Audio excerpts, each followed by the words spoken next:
Sri Lanka, Sri Lanka decides. Sri Lanka decides.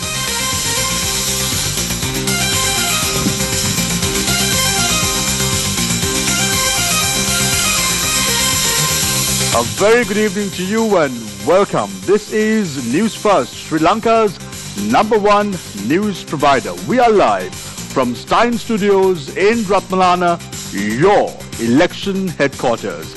I am Shamir Rasuldin.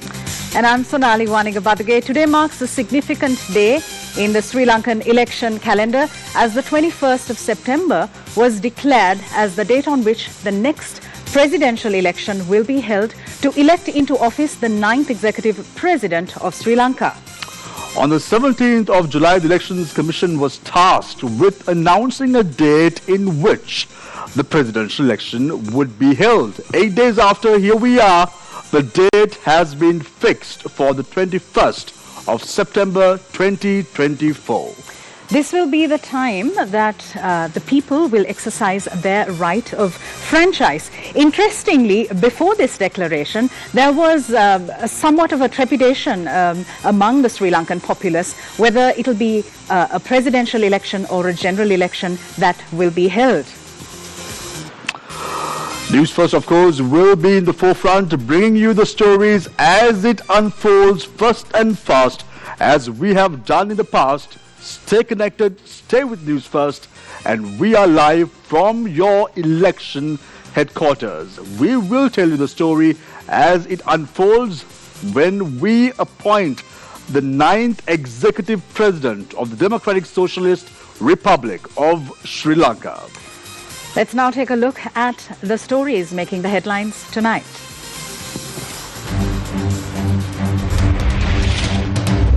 Presidential election on the 21st of September. Acceptance of nominations on the 15th of August. කිසිවෙකුගේ නීතියකට හෝ ඉල්ලීමකට හෝ බලපෑමකට හෝ මැතිවරණ කොමිසම සභාව හිස නොනමන බව මේ අවස්ථාවේ පැහැදිලිව සඳහන් කරනවා. President Ranil Wickremesinghe to contest as an independent candidate. 4 candidates deposit bonds on the first day. Sri Lanka Podujana Peramuna to announce decision on presidential candidate on Monday. ඒක අපි සාකච්ඡා කරන්නේ 29 වෙනිදා. 29 වෙනිදාට අපි මේ තීන්දුව අරගෙන ප්‍රකාශ කරනවා. Frequent changes in the acting IGP position every 2 weeks could lead to challenges through election petitions, says President. Prime Minister rejects Supreme Court's order on Deshabandhu Thennakoon. තවමත් පොලිස්පති ධූරය දරන්නේ හිටපු පොලිස්පති. ධූරය හිස් වෙලා නැහැ. රටේ උත්තරීතර නීතිය, ආණ්ඩු ක්‍රම ව්‍යවස්ථාව, ශ්‍රේෂ්ඨාධිකරණයේ තහනම් නියෝගය ඒකට කරු කරන්න. අපේක්ෂකයෙක් හැටියට එතුමා කරන මේ මැතිවරණයකට Tamanට ඕන පොලිස්පතිවරයෙක් තියාගෙන ඕනෑම ජඩකමක් කරන්න. ඔබතුමාට දෙන්න එපා. මේක ඇවිල්ලා නඩුත් හාමුදුරුවෝ බඩුත් හාමුදුරුවෝ වගේ කතාවක්. National Police Commission rejects IGP's request for the immediate transfer of 210 police officers. Price of bread reduced by 10 rupees. French high-speed rail line sabotaged hours before Olympic opening ceremony.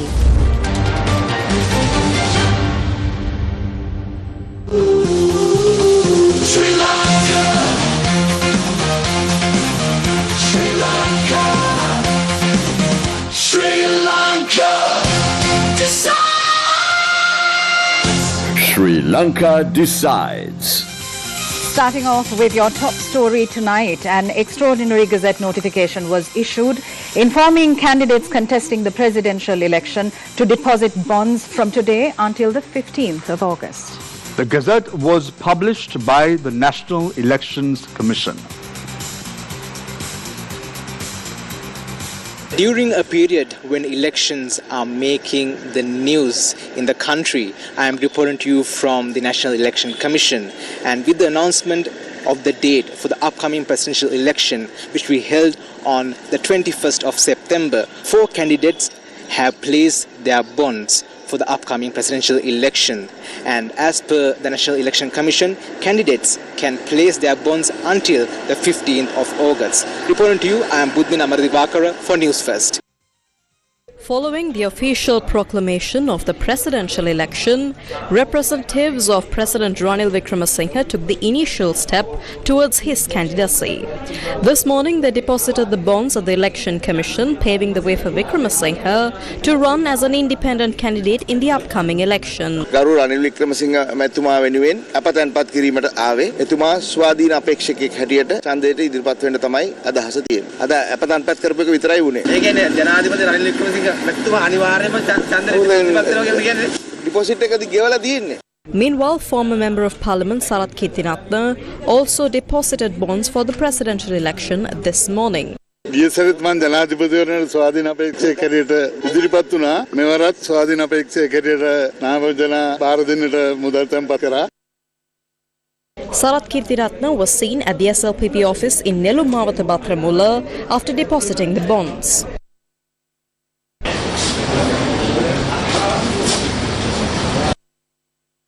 Meanwhile, the leader of the Janasatha Peramuna, Venerable Bathramule Silarathanathera, also came to deposit bonds but left saying he could not bring the money. නොවැළැක්කේ හේතුවක් මත අද අපේ මුදල් බදින්න බැරි වුණා. මොකද මගේ මුදල් පසුම්බිය බත්තරමුලේ දාලා ඇවිල්ලා. Chairman of the New Independent Front, Oshala Herath, also deposited bonds to contest the presidential election today. ඒ තරඟයට අපි අපේක්ෂකයා හැටියට මම ඉදිරිපත් වෙනවා. අපි බලාපොරොත්තු වෙනවා ක්‍රමවේදයේ වෙනසක් මුල් කරගෙන යන්න දූෂිත චෝදනා ලද හොරකම් කරපු දේශපාලන අපේක්ෂකයන්ට අභියෝගයක් කරන්න ජනාධිපති මැතිවරණය තුල. Leader of the Sri Lanka Labour Party, ASP Liyanage, also deposited bonds this afternoon.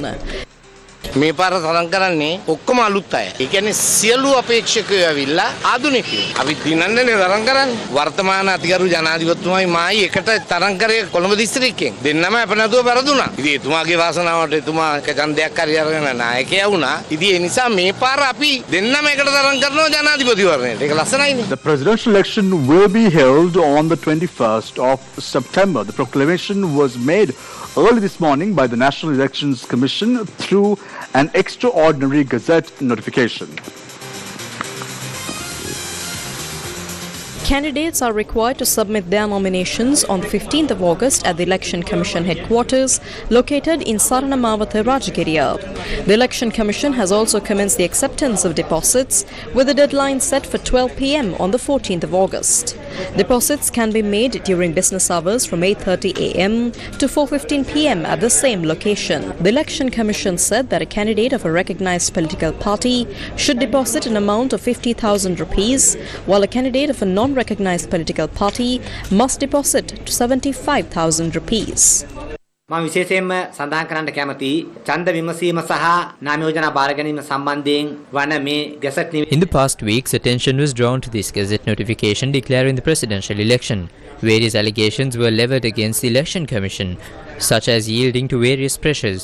Therefore, I would like to take this opportunity to clarify anyone looking at the extraordinary Gazette issued will understand why it was delayed until now. We chose the 21st because it falls on a Saturday. Most private sector workers are off later in the day on Saturdays, making it easier for them to cast their vote. Allocating a weekend for a voting and counting ballots is cost effective. Government employees can exercise their civic duty during the weekend and schools will have to be closed for a shorter period. This is why we chose a Saturday. There are no external pressures or other reasons. I want to emphasize these points specifically. වෙනත් කිසිම බලපෑමක් හෝ වෙනත් කිසිදු හේතුවක් සැකයක් නැහැ මේ සඳහා තියාගන්න. Chairman of the Election Commission, RMAL Ratnayaka, has asserted that the National Election Commission will not yield to anyone's request or influence.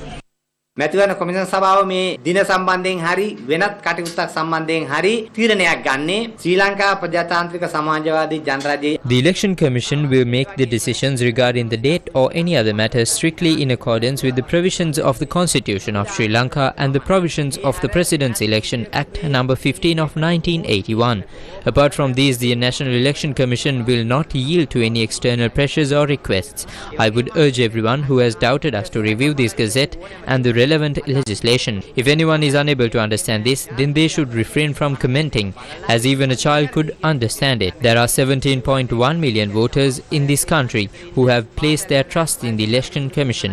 Please refrain from making statements that may undermine that trust. Let's avoid creating unnecessary uncertainty. ඉන්න 1,71,00,000කට අධික ඡන්දදායකයින් අපි මැතිවරණ කොමිසම සභාව කෙරෙහි විශ්වාසය තබා තිබෙනවා. කරුණාකරලා මේ විශ්වාසය කඩ කරන විදිහේ ප්‍රකාශ සහ අසත්‍ය සැකම් මත කරන දේවල්.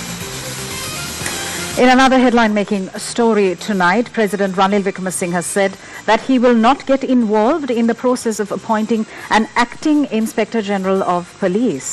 The President expressed concerns that frequent changes in the acting Inspector General of Police position every 2 weeks could lead to challenges through election petitions.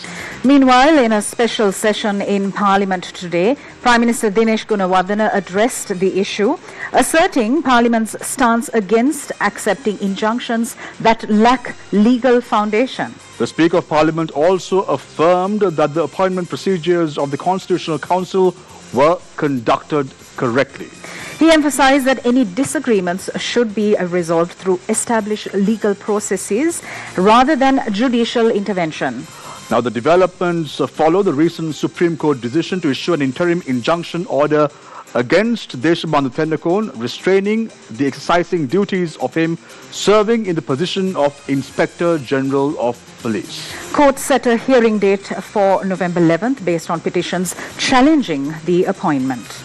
A 3-judge bench of the Supreme Court unanimously supported this decision, highlighting that the petitioners had sustained their claims effectively. In view of the interim order issued, the Supreme Court also held that the President, should he wish to consider making an appointment in terms of the law, to act in the post of Inspector General of Police for the duration of the operation of the interim order. Let's now take a look at what the Prime Minister had to say in Parliament. ශ්‍රේෂ්ඨාධිකරණය 25 වෙනිදා දියුලි මාසයේ පොලිස්පතිතුමාගේ වැඩ තහනම් කිරීමේ අතුරු නියෝගයක් නිකුත් කළා තිබේ. The Supreme Court issued an interim order on the 25th of July barring Deshabandhu Tendakon from serving as the Inspector General of Police. With a hearing scheduled for November 11th, everyone is aware that the presidential election will conclude by the 11th of November, at which time a new president will be sworn in. Under Article 41(d)(2) of the Constitution, no person can hold the post of Acting Inspector General of Police continuously for more than 14 days without approval from the Constituent Assembly recommended by a president. Given the current president's candidacy in the upcoming election, the Acting Inspector General of Police will be put in a tough spot. වැඩ බලන පොලිස්පතිවරයා අවදානම් සහගත තත්වයකට පත් වෙනවා. ඒ වගේම මම සඳහන් කරන්න කැමතියි. ඔව් ඉතින් ජනාධිපතිතුමානේ පත් කරන්න වෙන්නේ. මේගොල්ලන් මෙතෙක් කිව්වේ ඊයේ වෙනකන් ජනාධිපතිවරයා මීළඟ වැඩ බලන එක්කනත් පත් කරන්නේ. නැතු ඔහෙ පත් කරන්නේ කතානායක පත් කරනවයි. පත් කරන්න තමයි මම කතානායකතුමාටත් මේ කියන්නේ. අද දින උදේ The President will appoint the acting IGP. I am responding to your questions. Until yesterday, they said that the President must make the appointments of the acting IGP. Will you do it, or will the Speaker? I am conveying this message to the Speaker as well. Media reported this morning that the presidential election was declared. The Inspector General of Police is appointed by the President under Article 41(d) of the Constitution after receiving the approval of the Constitutional Council. The Parliament holds the legal authority to remove the Inspector General of Police by proposing a majority-supported motion. However, there exists no provision in the current legal system for the President to appoint an acting IGP in this scenario. As per the police ordinance, you can't just chase away an IGP like that.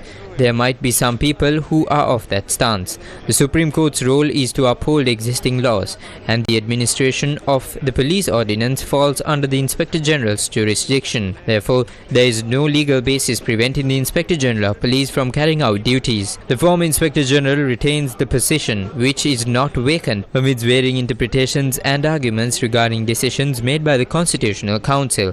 The Constitutional Council, an extension of Parliament, operates under its authority, and any judicial inquiry into its actions would undermine Parliament's jurisdiction. The Supreme Court lacks authority to investigate or intervene in Constitutional Council affairs, rendering the injunction legally invalid. Speaker, I emphasize that Parliament must assert its legislative authority to prevent the erosion of its powers. As we recall the declarations by late Anura Bandara and Chamal Rajapaksa regarding Parliament's supremacy over judicial threats, we must uphold the integrity of the legislative processes. Therefore, Parliament cannot accept injunctions lacking legal basis and must ensure adherence to Constitutional Council decisions regarding the Inspector General of Police appointment. හුදෙක්ම නීති විරෝධීයි පෙනෙන එවැනි වාරණ නියෝගයන් පිළිගැනීමට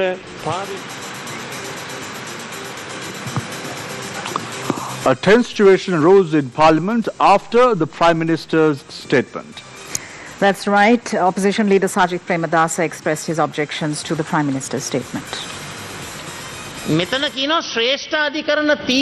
They are saying here that the Supreme Court decision is not valid. How can they say that? They apparently don't recognize the court decision. I would like to clearly say that the President must accept the interim order of the court and act in accordance with the Constitution. An interim order was issued by the Supreme Court and the IGP is going dressed in civil attire and conducting his work. Is that right? Can they do that? That is wrong. ඒක සම්පූර්ණයෙන්ම වැරදි.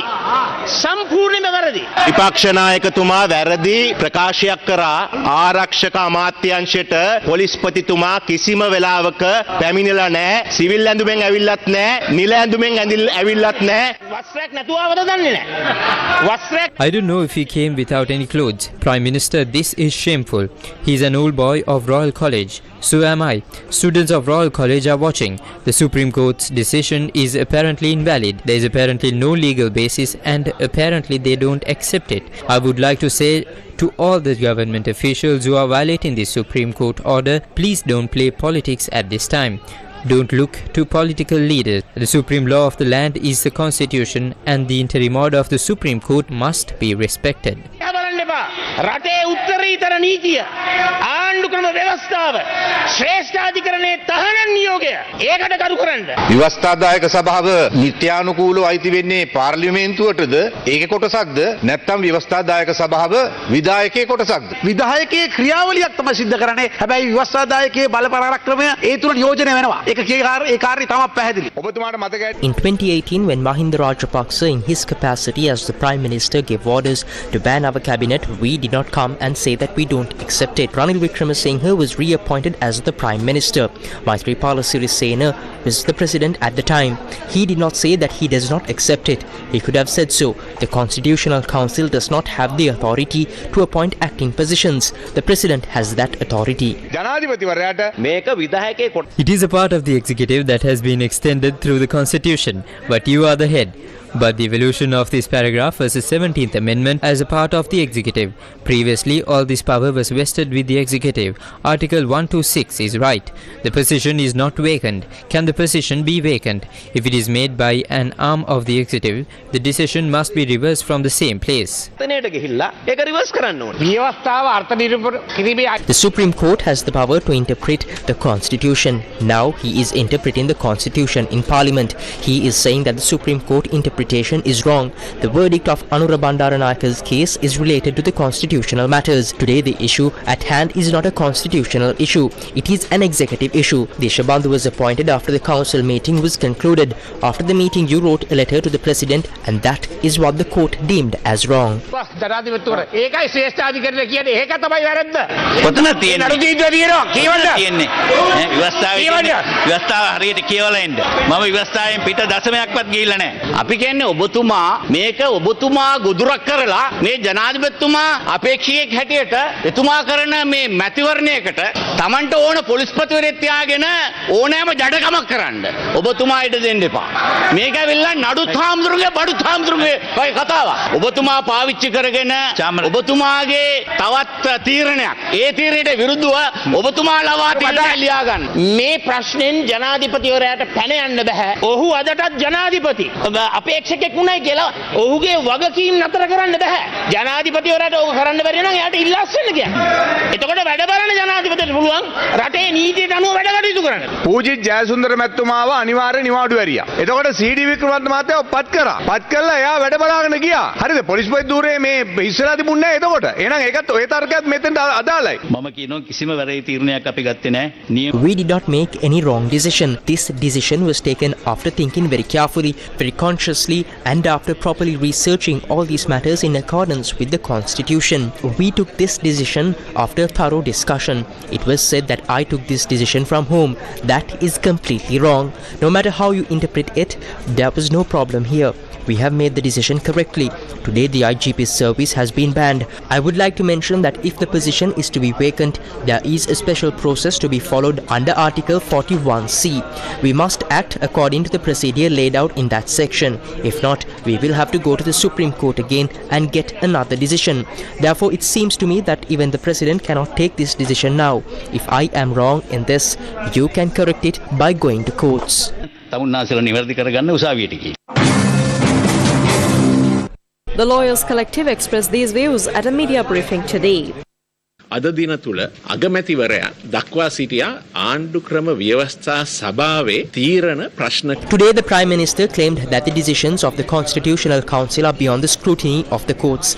This assertion is entirely false. The Prime Minister should refer to Article 41 of the Constitution, which clearly states that the decisions of the Constitutional Council are subject to the jurisdiction of the Supreme Court. While the Council's decisions are not subject to any other court, they are definitely under the purview of the Supreme Court. This legal principle is not a recent development. It dates back to the government's attempt 22 years ago to introduce the 18th constitutional amendment during Ranil Wickremesinghe's tenure as Prime Minister.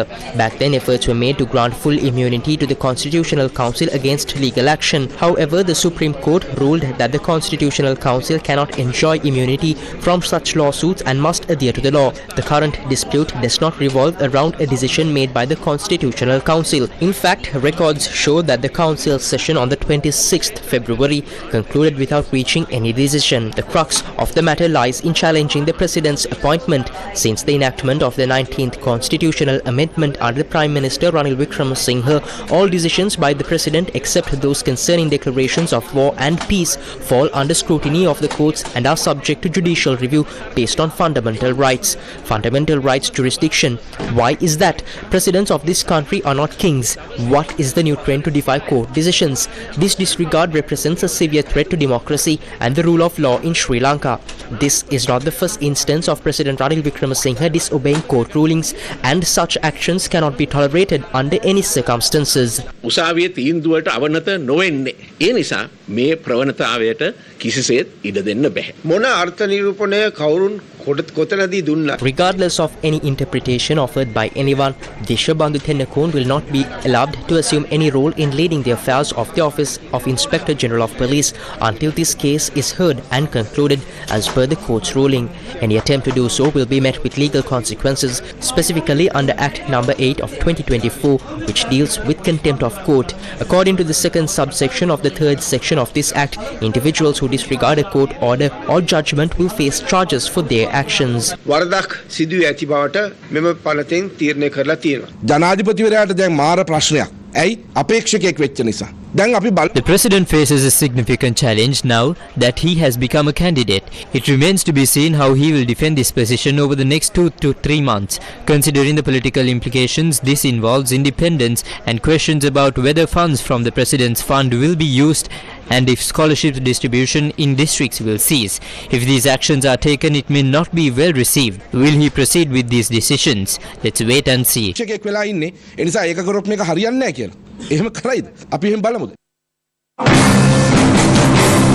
A group of monks convened a media briefing in Nugigura today and expressed views regarding the interim order issued against Deshabandhu Thennakoon. අපේ රටේ පෞගිය කාල සීමාව තුල පොලිසියක් නැහැ වගේ තමයි ක්‍රියාත්මක වුනේ. In the recent past, it was as if there were no police in the country, but the current IGP launched a people-friendly police. A relationship was built between the police and the community. So the underworld that brings drugs and narcotics to this country is against this IGP. Who are these people who stand against this IGP? Those those are the drug demons of this country. Therefore, it is very clear that this is being done to silence the Inspector General of Police by the people whose businesses were disrupted to start their business activities again. Do not try to stop Operation Yuktiya. ආරම්භ කරපු යුක්තියේ මෙහෙයුම නවත්තන්න උත්සාහ කරන්න එපා. මේ රට අපිට ඕන. Meanwhile, posters were displayed in Matale over the past 2 days. Attorney Atules Ranagalu visited the Election Commission today to inquire about the procedures for conducting elections amidst the current situation involving the Inspector General of Police. මේ පාර්ලිමේන්තුව පත් කර මේ සම්මත කර 2004 අංක 8 දරන උසාවියට අපහාස කිරීමේ පනත. This parliament enacted and passed the Contempt of Court, Tribunal or Institution Act number 8 of 2024, which is a significant piece of legislation. Section 15 of this act is particularly clear. It states that the act is subordinate to only the Constitution. Under this act, the Parliamentary Privileges Act number 21 of 1953 as well as the Members' Privileges Act are subject to its provisions. Therefore, any member of Parliament who fails to comply with a court order, criticizes a court decision or delays its implementation can be sued, including members of the cabinet. Neither the Speaker nor any member of Parliament has the authority to refer such decisions to the legislature for review. Once a court decision is made, it stands without interpretation by the legislature. There have been efforts to delay the appointment of the newly appointed officer. The Attorney General attempted to extend his tenure before retirement, but this was unsuccessful. Therefore, an acting replacement was appointed. Previously, it was argued that the President had the authority to make such appointments. However, Susil Premajayanta now asserts that Parliament lacks the constitutional authority to appoint acting officials. According to the Constitution, if a position such as that of the Inspector General of Police becomes vacant, whether due to retirement or suspension, the legislature must approve the appointment of an acting replacement. This requirement also applies when appointing an acting Attorney General as previously seen. නිසා වෙනත් කරුණක් නිසා ඒ දූරේ වැඩ කටයුතු අත්තිඩේ වෙනවා නම් වැඩ බලන කෙනෙක් පත් කරන්නත් ව්‍යවස්ථාදායක අනුමැතිය ඕනේ. ඒක ඇත්ත. නමුත් එයා ආදර්ශයක් පෙන්නලා තියෙනවා වැඩ බලන නීතිපතිවරයෙක් කලින් පත් කරලා. Leader of the National People's Power, Anurukumara Dissanayake, expressed views during the opening of the Batharamulla NPP Election Monitoring Centre. ඔබට මතක ඇති පූජිත ජයසුන්දර. ඔහු පොලිස්පතිවරයා ලෙස සිටියදී තමයි ඔහු අනිවාර්ය නිවාඩු යීමකට භාජනය කරලා වැඩ බලන පොලිස්පතිවරයා හැටියට Vikrama. You may recall that Pujit Jayasundara was sent on mandatory leave while serving as the IGP. Subsequently, C.D. Vikramaratne was appointed as the acting IGP. When a minister travels abroad, the president appoints someone to act in that capacity. There is no need for a vacancy. This is merely an attempt by Ranil Wickramasinghe to evade responsibility. Today, Dinesh Gunawardena made an extensive statement on this matter in Parliament. I challenge him to make that speech outside of Parliament if he can. There is no point in shouting in Parliament while President Wickramasinghe puts on a show outside. There is a small group that still supports Ranil, and we would like to ask them if we need a leader who does not respect the court, misuses public funds and employs intimidation through election observation processes. Since they have only 2 more months to continue, I think we should not be overly concerned. අධිකරණයට ගරු කරන්නේ නැති මැතිවරණ නිරීක්ෂණ ක්‍රියාදාමයන් හරහා පෙන්눔 කරන ප්‍රචණ්ඩත්වයේ සහ රාජ්‍ය මුදල් වැය කිරීම විශාල ලෙස කරන මෙම නායකයෙක් රට අවශ්‍යද? ද වතුර නටන්න තියෙන තව මාස 2යි. ඒ නිසා මම හිතන්නේ කලබල වෙන්න ඕනේ. The National Police Commission has rejected the Inspector General of Police's request for the immediate transfer of 210 police officers. The decision was made because the relevant recommendations were not made in accordance with transfer policies. The National Police Commission informed the IGP that transferring such a large number of officers with the upcoming presidential election is not advisable. However, the Commission approved the transfer of 24 officers after considering disciplinary proceedings and medical recommendations. The National Police Commission has recommended that 14 police OICs be removed from their posts and demoted to regular duties, adding that an immediate disciplinary investigation should be conducted with relevant reports. During investigations, the officers will be exempt from disciplinary action if approved. Additionally, they will be appointed to a similar position as held before. The Police Commission said that it also approved the request to remove 8 police OICs from their current positions and assign them to regular duties. The Police Commission has also granted transfer requests from 8 police OICs to regular duties and approved the transfers of 2 officers based on their medical situation. The Symphony Orchestra of Sri Lanka proudly presents Romantic Masterworks, an enchanting evening of romantic era masterpieces conducted by Dusyanthi Pereira, featuring Dr. Jonathan Guest on clarinet and young Sri Lankan pianist Dhiren Fernando. 27 July, 7 p.m. onwards at the Lionel Wen Theatre. Tickets available now. Electronic media sponsors: Yes 101, Legends 966, Newsfirst and TV1.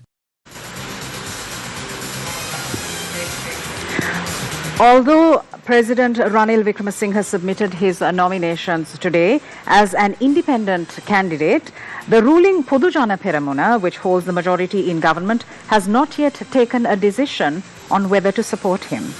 After a meeting held today, the SLPP said that its Politburo will meet on Monday and take a decision on their candidate. MPs of the Sri Lanka Podu Jana Peramuna met today in the party headquarters located in Nelummawatha in Battaramulla. Party founder Basil Rajapaksha, National Organizer Namal Rajapaksha and General Secretary Attorney Sagara Karyavasam also attended the event. Ranil Wickremesinghe ජනාධිපතිතුමා විතරයි පාර්ලිමේන්තුවේ ඉන්නේ. තනි පුද්ගලයෙක් තමයි පක්ෂයේ ඉන්නේ. ඒ එතුමා තීන්දුව කරන්නේ නැති ස්වාධීනව නොමිනේෂන් අප මුදල් බඳින්න ඕනේ කියලා. ඉතින් මම හිතන්නේ එතුමා නියෝජනය කරන එක්සත් ජාතික පක්ෂෙත් අභ්‍යන්තරයේ සාකච්ඡා කරලා තීන්දුවක් ගත යුතුයි. ඒක අපිට අදාළ කාරණයක් නෙවෙයි. දැන් වර්ධිලා හරි 29 වෙනිදා සමුදා දේශපාලන මණ්ඩලය තීරණය කරුවා ශ්‍රී ලංකා පොදු ජන පෙරමුණේ ජනාධිපති අපේක්ෂකයා නාමල් රාජපක්ෂ කියන එතුමා සූදානම්. මම ඔබතුමාලාට මේ වෙලාවට මාධ්‍යට ඇවිල්ලා උත්තරේ දෙන්නම්. හැබැයි පැහැදිලිවම අපි මේ පක්ෂයේ බහුතර මතය වගේ මේ රටේට ඔබින අපි විශ්වාස කරන දේශපාලන කාරණාවලට ගැළපෙන අපේක්ෂයක් අපි ඉදිරිපත් කරනවා. ඉතින් මම සූට් එක නම් මහගෙන නැහැ කියන එක කියන්න ඕනේ. මේ වෙනකොට පක්ෂයෙන් ලිඛිතව කිසිදු අපේක්ෂකයෙක් ඉල්ලීමක් කළා නැහැ. එහෙනම් මම නම් ලිඛිතව ඉල්ලන්න බලාපොරොත්තු වෙන්නෙත් නැහැ. තුමා දැන් අපිට තැන්පත් කර ස්වාධීන අපේක්ෂකයෙක් විදියට. ඒ කියන්නේ ඔබතුමාලගේ අපේක්ෂකයා වෙන්න බෑනේ. දැන් බෝට්ටු යකින් ඉන්න බෑනේ උඩ. ඔව් ඉතින් මම දන්නේ නැහැ එතුමා එක්සත් ජාතික පක්ෂේ නායකත්වයෙන් ඉවත් වුණාද නැද්ද කියන එක නම් මම තාම දන්නේ නැහැ. මොකද පක්ෂක නායකත්වයේ ඉඳන් කාටවත් ස්වාධීන වෙන්න අමාරුයි. අපි බලමු මේ දේශපාලන මණ්ඩලයේදී තීරණය කරන්නේ මොකක්ද කියන කාරණා. එක පක්ෂයකට නායකත්වය දෙන ගමන් මම ස්වාධීනයි කිව්වට එතන බැලූ බැල්මට ස්වාධීනත්වයක් නැහැ. ඒකයි. ස්වාධීනව කියන්න බෑනේ. ඉතින් එතුමා සාකච්ඡා කරලා එතුමාට පුළුවන් පොහොට්ටුව ලකුණට එනවා නම් එහෙම ඇවිල්ලා ඉදිරිපත් වෙන්නේ. මොකද අපේ ස්ථාවරත්වය ශ්‍රී ලංකා පොදු ජන පෙරමුණෙන් අපේක්ෂකයෙක් ඉදිරිපත් කරන එක. ඒක අපි සාකච්ඡා කරන්නේ 29 වෙනිදාට. 29 වෙනිදාට අපි මේ තීන්දුව අරගෙන ප්‍රකාශ කරමු. Former Ambassador Udayanga Weerathunga has announced that the Executive Committee of the Sri Lanka Podu Jana Peramuna will convene next Monday to deliberate on the candidacy of Dhammika Pereira. Weerathunga made this statement while posting on social media, where he shared photographs featuring MPs Dhammika Pereira and Namal Rajapaksha, asserting the readiness of their presidential and prime ministerial candidates.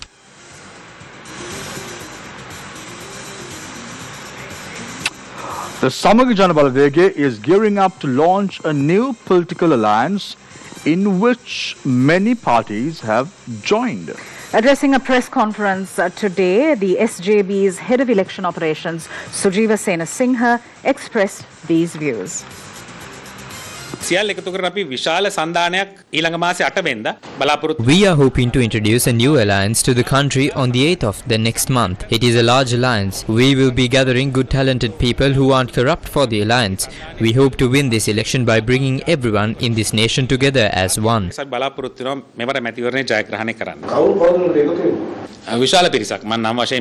A large group of people, we met them yesterday as well. They are good leaders. It can be a group of leaders who have been champions in cricket. It can be a group of people who are talented in other sectors as well, such as lawyers, professionals and businessmen. They are not thieves. They are a good group. A large number of people show their desire to join us. We can't take all of them, and also we can't take people who incite racism. ඒ ඔක්කොම ගන්න බෑ ජාතිවාදය උසන කට්ටිය අපිට ගන්න බෑ. ඉන්නවා පිරිසක් ඉන්නවා. ඉතින් මට ඒව සඳහන් කරන්න බෑ අපි. There are a group of people, I can't mention them. We are still discussing. It's in the final stage. Our aim is to bring everyone together to free the people from this oppression.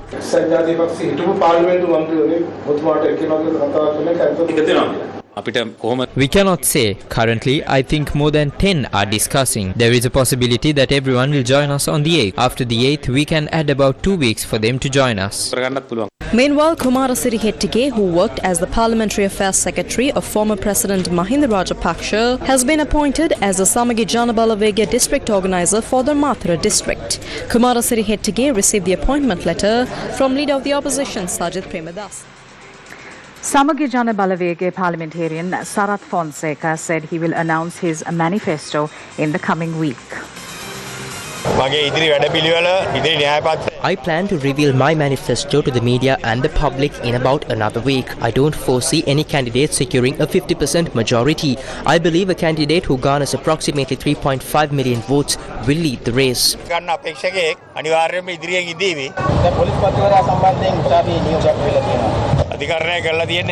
What the court has done is suspend his role as the IGP. Just because the government official is barred from working does not necessarily mean they are dismissed. However, appointing an IGP would be prudent. When I was hospitalized for 3 months due to a bomb blast, someone acted on my behalf, yet I remained the army commander. Similarly, when the president travels abroad, he appoints someone to act in his capacity as the Minister of Defence. Therefore, appointing an acting IGP is not a new concept. I believe the OICs are capable of managing the elections. With the SPs and OICs, we can conduct elections.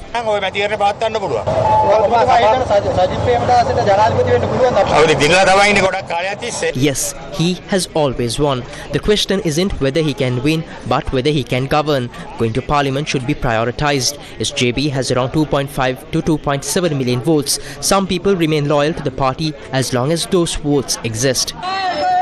Field Marshal Sarath Fonseca expressed these views while protesting against the actions of the current government during a demonstration organized in Yakala, aiming to secure leadership in the upcoming presidential election. Several political parties met at the Communist Party office in Boralla this afternoon to hold talks. Our Newsfirst reporter, who is closely watching the development, said that a group of politicians, including the leader of the Maubima Janatha Party, Dilip Jayavira, attended the meeting. Newsfirst correspondent reported that the discussion that began at 4 p.m. today continued for several hours.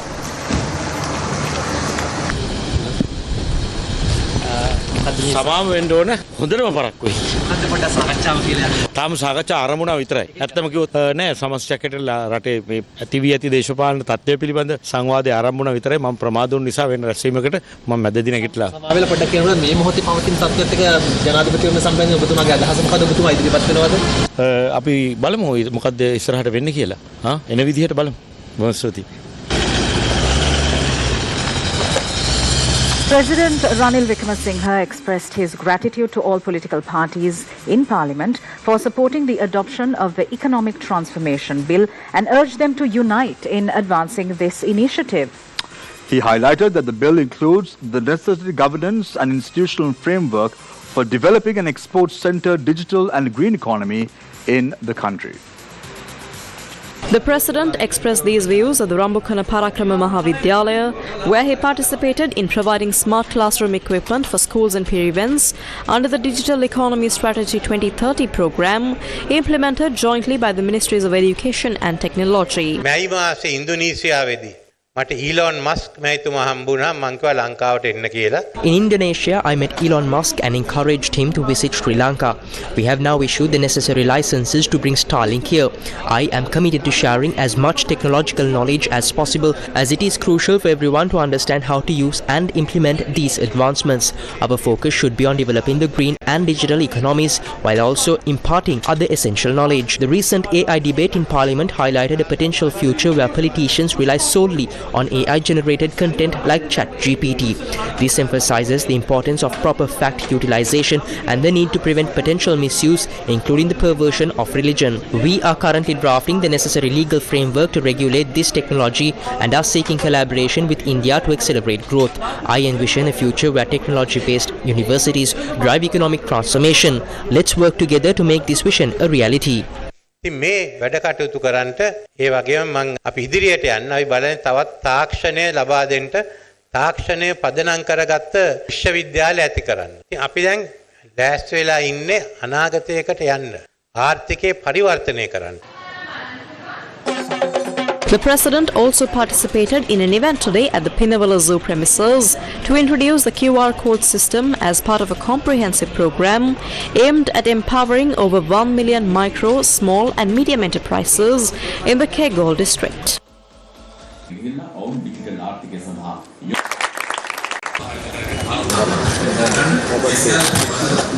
Following this, the president toured the construction site of the Kotalavala Defence University at the Wagula Agricultural Training Centre.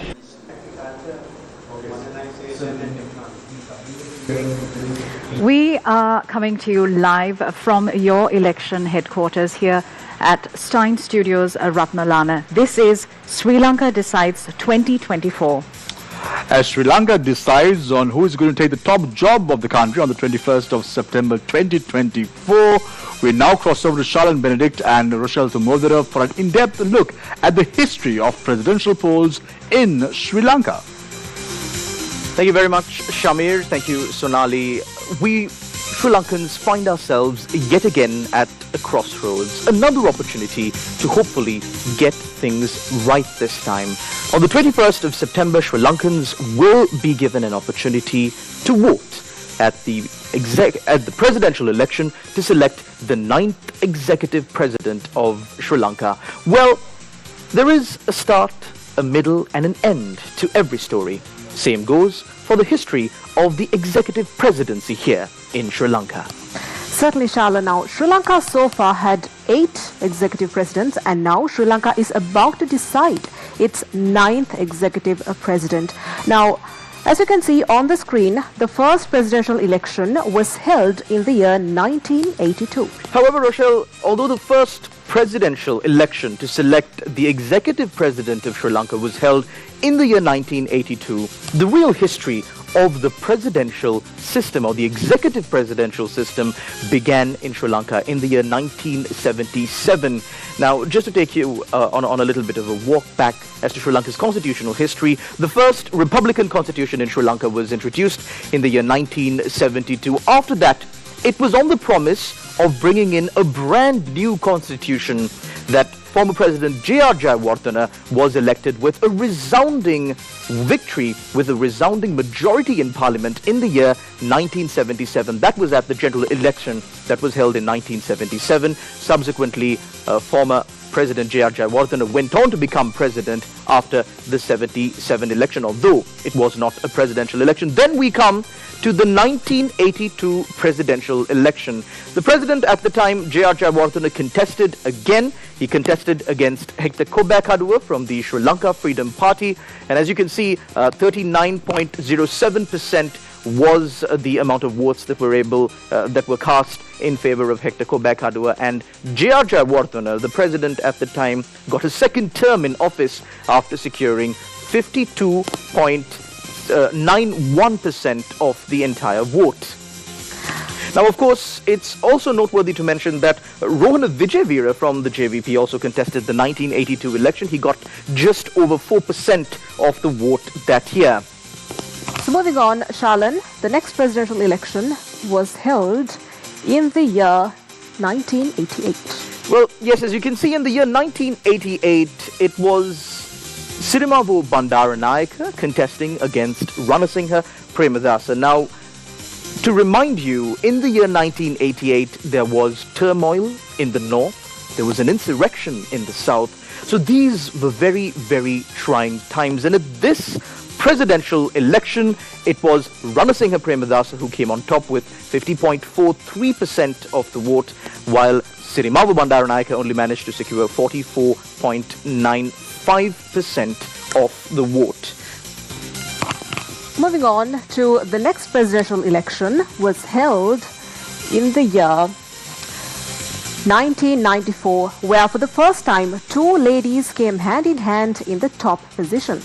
Well, this is Srimati Dissanayake took on President Chandrika Bandaranayake Kumaratunga, and the reason why Srimati Dissanayake contested this presidential election because Gamini Dissanayake unfortunately passed away in a bombing that took place in Thotalanga. And at this election in the year 1994, Chandrika Bandaranayake Kumaratunga secured a total of 62.28% of the vote, while Srimati Dissanayake only managed 35.91% of the vote. Yes, Alan. Now, moving on to the next presidential election that was held was in the year 1999, where Chandrika Bandaranayake was re-elected on the top with a percentage of 51.12%. Now, the 1999 election was the first time that incumbent President Ranil Wickremesinghe contested an executive presidential election, and at this election he secured 42.71% of the vote. Chandrika Bandaranayake Kumaratunga secured 59.12% of the vote. Now, it must be noted that this year, these times were when the civil war in Sri Lanka were almost at its peak. And another noteworthy incident that happened just 3 days before this presidential election was that there was a bomb 3 days before the presidential election where Chandrika Bandaranayake Kumaratunga was seriously injured. She lost her eye, and it was subsequent to that this presidential election results came out. Now, moving on to the next presidential election is the presidential election of the year 2005, where it was Mahinda Rajapaksa and Ranil Wickremesinghe who came to the top two positions. Now again, during the time of this presidential election, the civil war in Sri Lanka again was at a high. Mahinda Rajapaksa, who contested the presidential race for the first time, managed to secure 50.29% of the vote, while Ranil Wickremesinghe, who contested the presidency for the second time after initially contesting against Chandrika Bandaranayake Kumaratunga, managed only for just a little bit over 48% of the vote. It's also noteworthy that for many reasons, the northern province in Sri Lanka were deprived of the opportunity to cast their vote at this presidential election. So that section of the general public in Sri Lanka's vote was not represented at this election. Yes, moving on to the next presidential election, which was held in the year... Yes, the next presidential election was held in the year 2010, a more recent presidential election. Many of you might even remember some of the incidents that took place during this presidential election. Now, the importance of this presidential election is the fact that this election came almost right after the war. The 30-year-long civil war in Sri Lanka was ended. And what more, this presidential election was contested by the head of state who saw Sri Lanka, who was the head of state in Sri Lanka at the point that the war ended, and also the general or the commander of the army who was at the time who was there at the time the war ended. So this election was also one of the first elections where coalitions were formed. It was Sarath Fonseca against Mahinda Rajapaksa, and we all remember Mahinda Rajapaksa coming up on top, securing 57.88% of the vote. Moving on to the next presidential election. This was held in the year 2015, which was where Maithripala Sirisena came to the top with a percentage of 51.28% and Mahinda Rajapaksa securing 47.58%. At this presidential election, of course, it was a surprise entry when Maithripala Sirisena, who was the former health minister under the president, Mahinda Rajapaksa, who was the president at the time the election was held, he broke away from the Sri Lanka Freedom Party and joined a coalition with the United National Party, and also former President Chandrika Bandaranayake Kumaratunga, who supported him, along with many other factions, and contested against President Mahinda Rajapaksa at the time, and he secured 51.2% of the vote. And another significance of this election, of course, is the fact that this is the first time that a president in Sri Lanka contested the presidential election for the third time. Moving on to one of the significant years is this presidential election, which was in the year 2019. Now, The presidential election in the year 2019 is the presidential election that was held immediately before the presidential election that is coming up. We all remember what happened. We all remember how things panned out. At this election, President Gotabaya Rajapaksa secured 52.25% of the vote, while Sajith Premadasa secured over 41% of the vote. Now, of course, also a notable fact is that the Janatha Vimukti Peramuna that hadn't contested a presidential election in a long time, at this election in the year 2019, Andhra Kumara Dissanayake, the leader of the Janatha Vimukti Peramuna, contested the presidential election. And right after this presidential election in the year 2020, there was a general election, and that was the final election that any Sri Lankan got to vote at. You might not feel it, but that election was held 4 years ago. So it's been 4 years since the mandate of the general public has been tested. 4 years without an election, and finally the Election Commission announces the presidential election on the 21st of September. Now, this is an opportunity for the general public in Sri Lanka to cast their vote, to elect the leaders that they want to shape the future of Sri Lanka and hopefully shape a better future for Sri Lanka. It's important that this decision is made by all Sri Lankans. But in making this decision, it's even more important that an informed decision is made. And that's where we here at Newsfirst come into play. We are equipped with the information and the means to provide you with the details to keep you informed so that you can make an informed decision and cast your vote responsibly at the upcoming presidential election. We now cross over to a short commercial break, which will be followed by more news from the Newsfirst News Centre. Sri Lanka, Sri Lanka, Sri Lanka decides. Sri Lanka decides. The power of the people. நான் மட்டும்தான் யுத்தத்தில் இருந்தேன் அதுக்குள்ள உள்வாங்கப்பட்டேன் අපි සහෝදර අපි මෙතන ඉඳන් ලෝකෙ දිනන්න පටන් ගමු ජීවිතේ ලේසි නෑනේ ඔතන අපිට විශ්වාස අපිට ඩාන්ස් ප්‍රැක්ටිස් කරන්න ප්ලේස් නෑ අපි ජීවිතේ මාරුන එක දවසක මගේ අම්මට තෝරන්න වුණා මමද අක්කාද අන්තිමට ජීවත් වෙන්න කියලා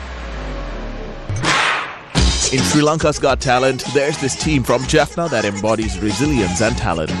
Despite facing hardships, talent appa. හදවතට පුදුම විදියට දැනුණා. Just amazing, and you are truly Sri Lanka. ඉංගිදැසේ නුරා සිටියාම බලා සඳවායන යාමේ ඔබ මතකුණා. මේක හොඳ සුබ නිමිත්තක්. මේ ආරම්භය මරු. they delivered a mesmerizing hip-hop performance that won hearts and earned a golden buzzer. Their journey is a testament to the power of passion and determination. Stay tuned as their inspiring story unfolds. Lanka's Got Talent, weekends at 8:30 p.m. on Sirasa TV. Sri Lanka decides. The election is on. The Newsfirst election headquarters at Stein Studios in Ratmalana is operational, and Newsfirst is ready to bring you the latest details on the election and from the political arena first and fast from the Newsfirst studios here in Colombo and our election headquarters at Stein Studios in Ratmalana. Those were the latest developments from today after the presidential election was declared for the 21st of September 2024. Now we move on to other news from here at home. The Old Salon Bakery Owners Association says that the price of bread will be reduced by 10 rupees effective midnight today. The last time the price of wheat flour was revised was about 1.5 years ago. At that time, $1 was about 381 rupees as I remember. No price reductions until now. The government is currently on a firm stance that if the price of bread is not reduced, all types of bread will be subjected to a price control. The Minister of Trade held a press conference and made a very strong statement. Companies have reduced the price of flour by 5 rupees a month ago. Imported flour has dropped to 165 to 170 rupees in Peta. Taking all these matters into consideration, we have decided to reduce the price of a 450-gram loaf of bread by 10 rupees with effect from midnight tonight. So, we request our bakery owners to reduce the price of a 400-gram loaf of bread by 10 rupees from midnight and provide that relief to the public. Day 43 of the third phase of the LOLC Divisavya program, which is being carried out for the betterment of Sri Lanka's future generation, got underway today. Today's program was centered around the Valimad education zone of the Badola district. Under the Divisavya program, exercise books and stationery equipment required for a year are distributed free of charge to government schools with less than 150 students. Accordingly, school bags and stationery equipment were donated to students of Pannalawala Sri Sudarmananda Vidyalaya, Diyabokandura Vidyalaya, Dimbulana Vidyalaya, Udaperuwa Vidyalaya, Unapana Vidyalaya and Perawalla Vidyalaya. The LLC Divisavya program continues to forge ahead for the future generation of Sri Lanka. Paris is on the cusp of igniting the Olympic flame.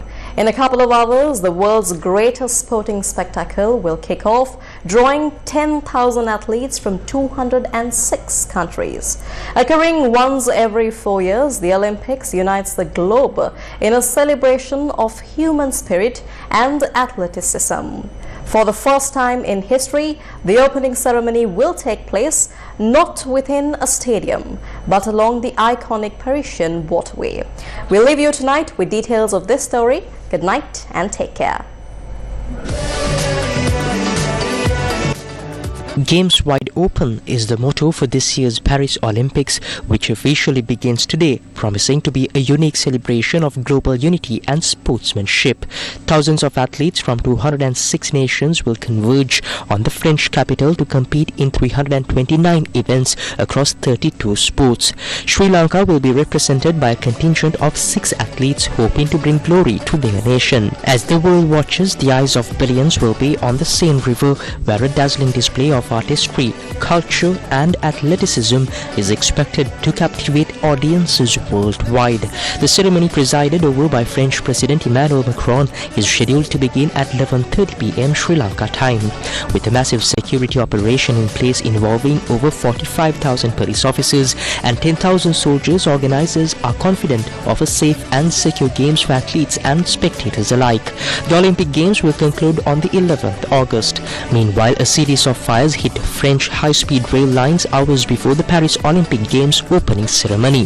The railway operators said the disruption hit Atlantic, Northern and Eastern high-speed lines, with damage caused to several of its facilities. France's State Railways Company called the overnight disruption a massive attack aimed at paralyzing the high-speed line network.